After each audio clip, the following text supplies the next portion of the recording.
Assalamu alaikum viewers and welcome to the world of Haq TV.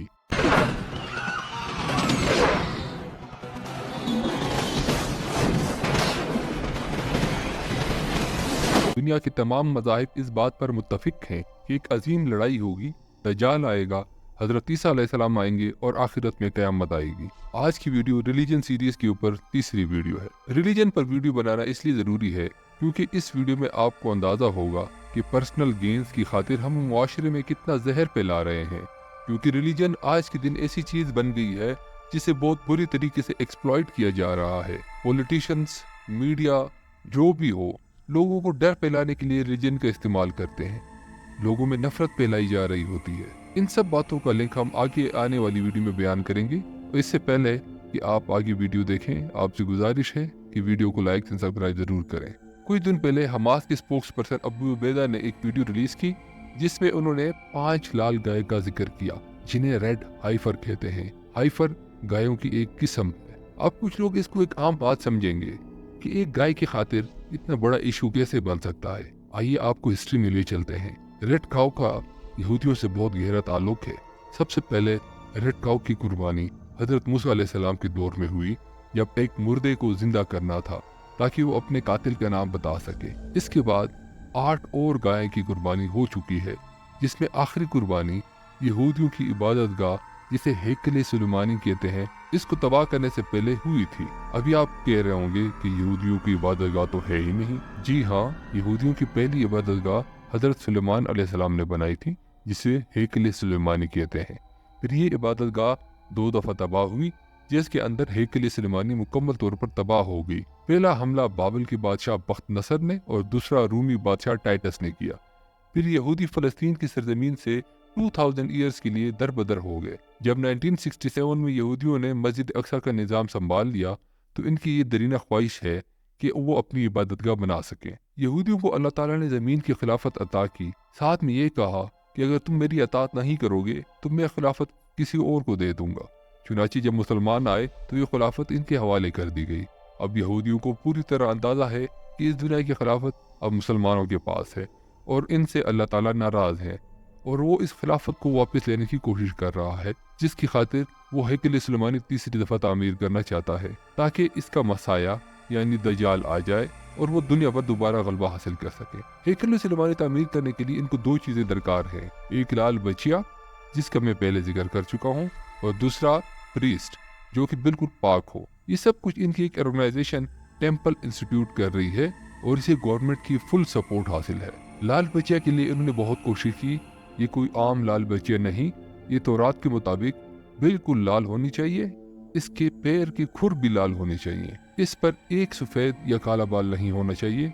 इसके अलावा इससे कोई काम ना लिया गया हो और उसकी उम्र 3 साल के करीब हो। एक बचिया इनको 2015 में और एक 2018 में मिली थी, लेकिन दोनों रिजेक्ट हो गई। आखिरकार इन्होंने टेक्सास में एक फार्मर के साथ डील की और डीएनए के थ्रू 5 लाल बच्चियां पैदा की और उनको टेक्सास यूएसए से इसराइल ले आए। दूसरा, प्रीस्ट का पाक होना जरूरी है। इनके मुताबिक प्रीस्ट की नस्ल हजरत मूसा अलैहिस्सलाम से मिलती हो और वो पाक हो, कभी मुर्दा इंसान के करीब ना गया हो और कोई और इंसान जो मुर्दे के करीब गया हो इस प्रीस्ट के करीब ना आया हो। इसी प्लान के मुताबिक अगली चीज जो दरकार थी वो एक ऐसी जमीन है जिससे डूम ऑफ रॉक और मस्जिद अक्सा नजर आती हो। टेम्पल इंस्टीट्यूट ने ये जमीन 12 साल पहले माउंट ऑफ ऑलिव पर खरीद ली। It's had to be exactly at the front a place that the priest that made this ceremony can see the holy of the holy place. यहाँ पर इस लाल बच्चे की कुर्बानी होगी, इसको जलाया जाएगा और इसकी राख यानी एशेस से प्रीस्ट और मस्जिद अक्सा के इलाके को साफ किया जाएगा। अगला काम मस्जिद अक्सा को गिराया जाएगा। अब इसको कैसे गिराया जाएगा, इसके ऊपर काफ़ी कंस्पिरेसी थ्योरी मौजूद है। इसके अलावा इस मस्जिद को गिराने में जो बड़ा मसला दरपेश था वो इस्लामी ममालिक और मुसलमानों का गुस्सा था।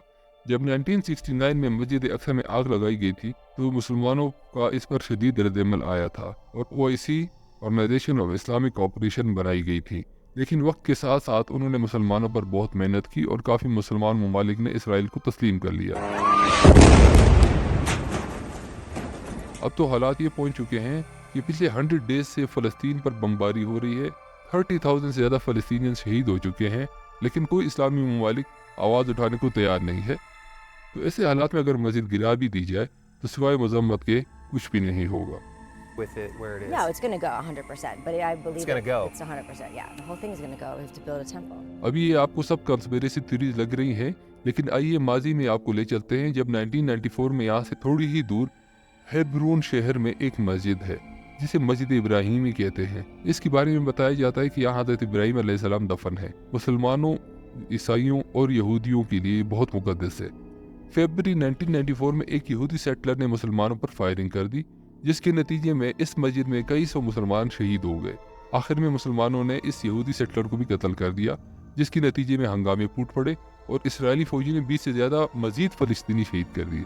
आखिरकार ये मुसलमानों के लिए मस्जिद बैन कर दी गई।